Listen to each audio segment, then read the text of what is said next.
12వ ఆవిర్భావ దినోత్సవం గ్రాండ్గా జరుగుతున్నటువంటి మన జనసేన పార్టీ ఈ సభకి విచ్చేసినటువంటి కార్యకర్తలకి, జన సైనికులకి, వీర మహిళలకి అందరికీ, అలాగే ఇక్కడ ఉన్న లీడర్స్ అందరికీ, నాయకులందరికీ, మహిళా నాయకురాళ్ళందరికీ కూడా 12వ జనసేన ఆవిర్భావ దినోత్సవ శుభాకాంక్షలు తెలియజేస్తున్నాను. సో కొన్ని సందర్భాల్లో మాట్లాడటం మాటలు కరువు అవుతాయి, ఏం మాట్లాడాలో అర్థం కాదు. ఎందుకంటే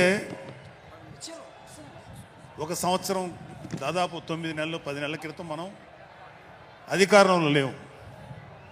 అప్పుడు మనకి ఎలాంటి విషయాన్నైనా, ఏ విషయాన్నైనా తీవ్రంగా మాట్లాడగలిగేటువంటి శక్తి ఉంది. కానీ ఇప్పుడు అధికారం వచ్చిన తర్వాత మనం ఒళ్ళు దగ్గర పెట్టుకొని చాలా కేర్ఫుల్గా ఉండాలి. అలా ఒళ్ళు దగ్గర పెట్టుకోకుండా నోటికి వచ్చినట్లు మాట్లాడితే ఏం జరుగుతుందో మనందరం కళ్ళారా చూస్తున్నాం. ఇవాళ అహంకారం తలకెక్కి నోటికొచ్చినట్లు మాట్లాడి చిన్న పెద్ద తేడా లేకుండా బిహేవ్ చేసినటువంటి, మాట్లాడినటువంటి కొంతమంది ప్రతిపక్ష అని చెప్పలేములేండి, ప్రతిపక్షం లేదు కదా, నాయకులకి ఏం జరిగిందో తెలుసుకున్నాం.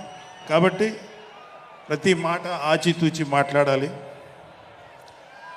సో అందుకని కొంచెం అది కూడా కాకుండా మేమందరం కూడా మాకు కొన్ని లిమిటేషన్స్ ఉన్నాయి. మన ప్రెసిడెంట్ గారు ఏమాత్రం ఒక మాట తేడాగా మాట్లాడినా ఒక ఏ విధంగానూ స్పేర్ చేయనటువంటి వ్యక్తి, ఒక డిసిప్లైన్డ్ లీడర్ ఆయన. సో ఆయన ఆధ్వర్యంలో చాలా జాగ్రత్తగా పనిచేస్తాం, జాగ్రత్తగా మాట్లాడతాం. Thank you very much. అసలు ఒక 12 సంవత్సరాల కాలం అంటే మన హిందూ సాంప్రదాయంలో 12 సంవత్సరాలకి ఒక ప్రత్యేకత ఉంది. మన కృష్ణ, గోదావరి లాంటి నదులకి పుష్కరాలు జరుగుతుంటాయి, చాలా పవిత్రమైన రోజులు అవి. అలాగా మిగతా అన్ని ఆవిర్భావ సభలు ఒక ఎత్తు అయితే ఈ 12వ ఆవిర్భావ సభ ఒక నదికి వచ్చిన పుష్కరాలు ఎంత పవిత్రమైనయో అంత గొప్ప రోజు ఈరోజు. సో ఈ అవకాశం మనకి ఇచ్చినటువంటి పవన్ కళ్యాణ్ గారికి మనం అందరం సదా కృతజ్ఞులై ఉండాలి.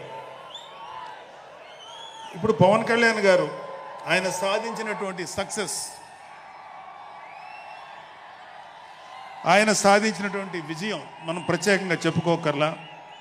100కి 100% స్ట్రైక్ రేట్ తోటి ఆయన విజయాన్ని, అద్భుతమైన విజయాన్ని సాధించడంతో పాటు అటు రాష్ట్రంలోనూ దేశంలోనూ ప్రభుత్వాలు నిలబెట్టడానికి ఒక వెన్నెముగ్గా నిలిచారు. సో ఆయన గురించి ప్రత్యేకంగా ఏమీ మాట్లాడక్కర్లేదు, ఎందుకంటే చాలామంది చాలాసార్లు మాట్లాడుతున్నారు. మనం తెల్లారులేస్తే టీవీల్లో అన్ని చోట్ల చూస్తున్నాం. ఆయన తీసుకున్నటువంటి Panchayati Raj, water works, forest department ఎంత ఎఫిషియెంట్గా పనిచేస్తున్నారో, అలాగే మన మినిస్టర్లు తీసుకున్నటువంటి ముఖ్యమైన శాఖలన్నీ కూడా ఎంత ఎఫిషియెంట్గా పనిచేస్తారో మనందరం చూస్తున్నాం. సో స్పెసిఫిక్గా కళ్యాణ్ బాబు గారు ఎంత గొప్పగా పనిచేస్తారని మనమేమి ప్రత్యేకంగా మాట్లాడుకోకర్లేదు.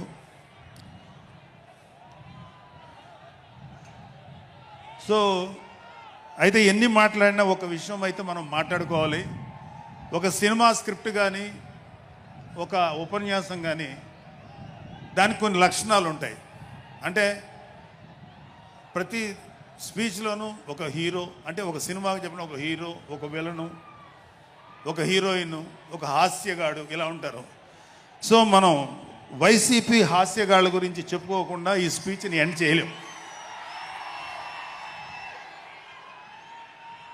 ఎందుకంటే జగన్ లాంటి హాస్యనటుడు కనే కళల గురించి మీకు చెప్పాలి. ఆయన ఎలక్షన్స్ అయిపోక ముందు నిద్రలోకి వెళ్ళారు. ఇప్పటికి నిద్ర లేవాలి. అప్పుడప్పుడు నిద్రలో లేచి కలవరిస్తుంటారు. మొన్న కూడా ఒక మాట చూశారు. కళ్ళు మూసి తెరిచేలోగా 9 నెలలు అయిపోయినాయి, ఇంకెంత, ఇంకాసారి కళ్ళు మూసి తెరిచేలోపుగా 5 ఏళ్ళు అయిపోతాయి, ఆ తర్వాత అధికారం మాదే అని ఆయన మాట్లాడుతుంటే అంతకన్నా ఏ హాస్యగాడు కూడా అంత అద్భుతంగా చేయలేడు. అంత అద్భుతంగా హాస్యం చూపిస్తున్నారు ఆయన. కానీ ఆయనకి నా సలహా ఏంటంటే, సార్ మీరు నిద్రలోనే ఉండండి, అప్పుడప్పుడు కలవరించండి, తప్పులేదు. ఇంకొక 20-30 ఏళ్ల తర్వాత మీరు కల్లో నుంచి బయటికి రండి, అప్పుడు దాకా మిమ్మల్ని ఎవ్వరూ డిస్టర్బ్ చేయరు. ఇది నాకు మనస్ఫూర్తిగా నేను మీకు ఇచ్చే సలహా. మీరు 20 ఏళ్ల తర్వాత మేలుకోండి, ఆ తర్వాత మీ ఇష్టం. మేమైతే 20 ఏళ్ల దాకా మిమ్మల్ని హ్యాపీగా పడుకోమనే సలహా ఇస్తున్నాం. సో ఆంధ్రప్రదేశ్లో పవన్ కళ్యాణ్ గారి యొక్క చొరవతోటి ఏర్పాడైనటువంటి ఈ కూటమి ప్రభుత్వం ఎన్ని చోట్ల ఎంత పెద్ద సక్సెస్ అయిందో, ఎంత 164 సీట్లు సాధించే దిశగా ఆయన ఎంత కష్టపడ్డారో మనందరికీ తెలుసు. అయితే మా అదృష్టం ఏంటంటే ఇక్కడ పిఠాపురంలో జరుగుతుంది కాబట్టి పిఠాపురంలో ఎలక్షన్స్ ఎలా జరిగినాయో ఒక 2 మాటలు చెప్పకపోతే, నేను పిఠాపురంలో పనిచేసి పిఠాపురం అభిమానుల యొక్క అభిమానాన్ని చూరుకున్న పవన్ కళ్యాణ్ గారికి, అలాగే పిఠాపురం యొక్క జనసైనికులకి, పౌరులకి నేను కృతజ్ఞత చూపించినట్టు అవుతుంది. సో వాళ్ళ కోసం ఈ 2 మాటలు మాట్లాడుతున్నాం. సో పవన్ కళ్యాణ్ గారు పిఠాపురంలో మమ్మల్ని పనిచేయమన్నారు. అంటే నన్ను, మా ఫ్రెండ్ అజయ్ గారిని, అలాగే మర్రెడ్డి గారిని, రత్నం గారిని, శంకర్ గౌడు, మహేంద్ర, పంచకర్ల సందీపు, ఇలా మాకందరికీ పిఠాపురంలో పనిచేసే అవకాశం ఇచ్చారు. మేము పని మొదలెట్టిన తర్వాత మాకు అర్థమైంది ఏంటంటే, పవన్ కళ్యాణ్ గారికి ఆల్రెడీ ఇక్కడ విజయం ఖరారైంది. మనం ఓన్లీ పని చేస్తున్నట్టుగా ఉండడమే తప్ప మనం కొత్తగా చేయాల్సిన పని ఏమీ లేదు అని చెప్పి నాకు అర్థమైంది. నాకే కాదు మా అందరికీ అర్థమైంది. సో మేము దీన్ని ఎంత గొప్ప అదృష్టంగా తీసుకుంటున్నామంటే, పవన్ కళ్యాణ్ గారు మీరు పని చేసేటువంటి మేము ఇక్కడ ఏదో పని చేసాం అనే తృప్తి మాకు ఇవ్వటం కోసం ఆయన ఈ మమ్మల్ని అపాయింట్ చేశారు తప్ప ఆయన గెలుస్తారన్నది, ఆయన అఖండ విజయం సాధిస్తారని ఆయనకు ముందే తెలుసు. కానీ ఆ సాటిస్ఫాక్షన్ మాకు ఇవ్వటం కోసం మాకు ఈ అవకాశం ఇచ్చారు. అయితే అది మా అదృష్టంగానే ఫీల్ అవుతున్నాం.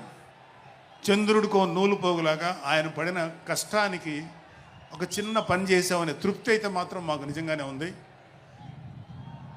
అయితే ఇక్కడ పిఠాపురంలో పవన్ కళ్యాణ్ గారు అఖండ విజయం సాధించడానికి 2 ఫ్యాక్టర్స్, 2 ఇంపార్టెంట్ ఫ్యాక్టర్స్. ఒకటి మన ప్రెసిడెంట్ జనసేనాని పవన్ కళ్యాణ్ గారు అయితే, రెండో ఫ్యాక్టర్, నాట్ వ్యక్తి, ఫ్యాక్టర్ పిఠాపురం జనసైనికులు, పిఠాపురం పౌరులు, పిఠాపురం ఓటర్స్. వీళ్ళిద్దరూ లేకపోతే మేము ఏమి చేసినా ఏం ఉపయోగం లేదు.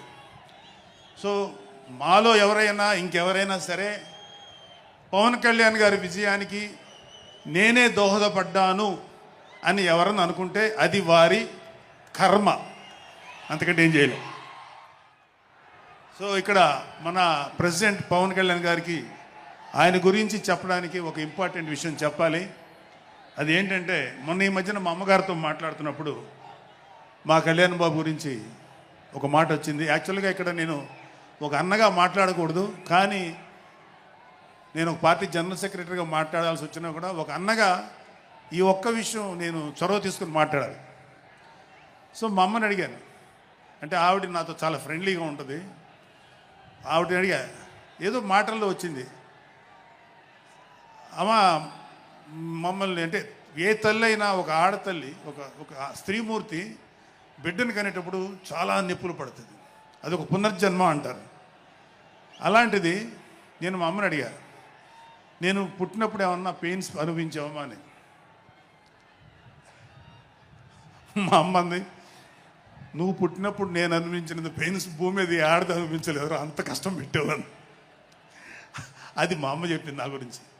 సరే కళ్యాణ్ బాబు ఎలాగా అన్న. గొప్ప విషయం అంటే నేను షాక్ అయ్యా.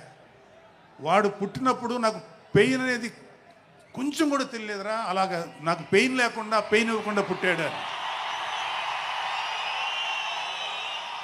ఈ విషయం నేను కొంచెం షాక్ అయ్యా.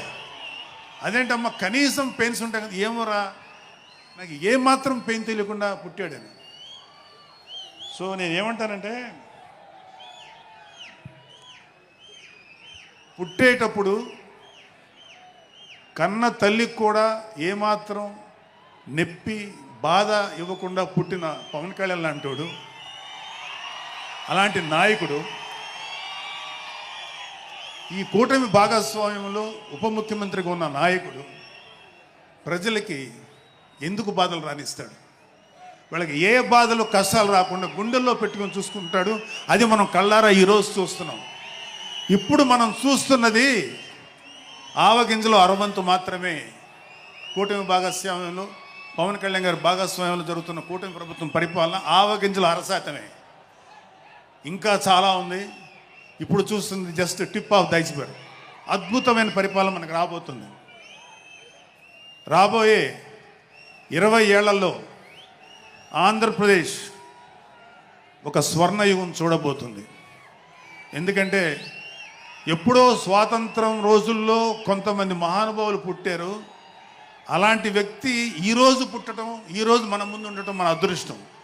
అలాంటి వ్యక్తి దగ్గర పని చేయడానికి ఇగో ఈ స్టేజ్ మీద ఉన్న ప్రతి ఒక్కళ్ళం గర్వంగా ఫీల్ అవుతున్నాం. మాకు పదవులు వచ్చినా రాకపోయినా ఆయనకు సేవ చేస్తాం. నేనేమంటానంటే, మీరందరూ తెలుసుకోవాల్సింది, మీరు పవన్ కళ్యాణ్ అంత గొప్పవాడు కండి, తప్పులేదు. రాకపోతే అంతగా అవ్వలేకపోతే ఒక గొప్పవాడికి అనుచరుడిగా మారండి, ఏదైనా మంచిదే. నేను ఆ పని చేశాను. రెండో పని, పవన్ కళ్యాణ్ గారు అంత గొప్పగా నేను అయ్యే దమ్ము లేదు, కానీ ఆయనకి అనుచరుడిగా మాత్రం నాకు అవకాశం ఇచ్చారు. అది నేను చాలా సంతోషపడతాను.